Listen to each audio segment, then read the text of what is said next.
La rama en la que yo me manejo es un género nuevo que es conocido acá en Chile, o no muy conocido. Obviamente para muchos la música electrónica básicamente no existe, o está hecho con computadora, o es un género más alternativo de discoteca.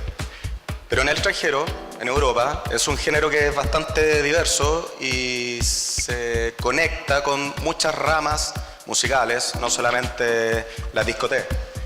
Se conecta con el jazz, con el folclore, con salsa. Hay muchas alianzas de músicos en distintas partes del mundo. El arte para mí tiene un concepto que es bastante unido. Yo estoy muy agradecido de exponer a gente distinta. Yo generalmente en el medio en que me desenvuelvo es el de la discoteca. La gente que sale a bailar, que sale a tomarse un trago, y no todos necesariamente saben o aprecian lo que es el arte o el trabajo que existe detrás. Creo que cada persona que está relacionada con el arte sabe reconocer y sabe valorar el trabajo de otro. La rama que se maneja mucho, que la más conocida, es el tech house o la música house, que es la música bailable que viene de las influencias de Estados Unidos, que es la música que era la música disco, que lentamente con los años le fueron sacando las voces, se fue perdiendo un poco de ciertos sonidos y se transforma en una música de baile que hoy en día es una música masiva.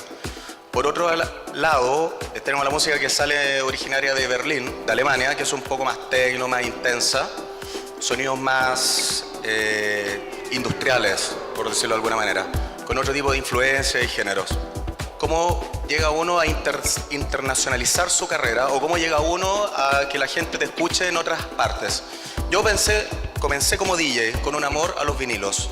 Yo tocaba como DJ, en el año 2000 me compraba vinilos de otro artista. No existían los productores, todos eran DJs de música electrónica, DJs de funky, DJs de hip hop, pero todos tenían sus vinilos. Ese era el nicho que existía el año 2000. No existía mayor cultura, un desconocimiento total. Habían algunos artistas chilenos triunfando en Europa, pero no los conocía nadie. De repente, por un hobby, bajo algún tipo de software, comienzo a empezar a hacer música como hobby, principalmente tratando de juntar algunos sonidos. Y después del año 2006 ya estaba produciendo vinilos para Europa en distintos sellos discográficos. Esto me abrió una ventana y una vitrina totalmente distinta y desconocida para mí, y que tampoco existía acá en este mercado nacional.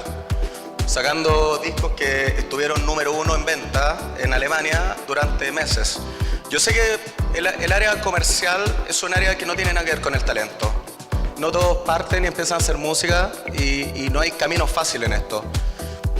Tal vez no somos músicos, somos productores musicales. He hecho música para distintas áreas y eso es lo que está pasando, la fusión que pasa en los últimos 5 años, que antes no existía. Este es el álbum que saqué con un colega que justamente está de visita acá en Chile, que se llama Ricky Reloj, que fue parte del tour que estuvimos haciendo del último fin de semana. Ahí está Ricky. Estuvimos el jueves en Uruguay, viernes en Chile y el sábado viajamos a Buenos Aires. Un fin de semana bastante intenso.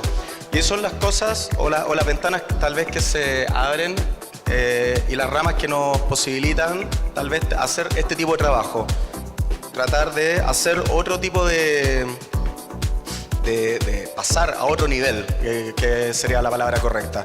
Tal vez fusionarse con músicos, no necesariamente quedarse encasillado, y es por eso que yo también estoy bastante agradecido de un poco de explicar la diferencia y la importancia que tiene cada labor que uno se desenvuelve, cada trabajo que uno desarrolla como un oficio, con la pasión que uno lo hace, con el corazón, con sentimiento.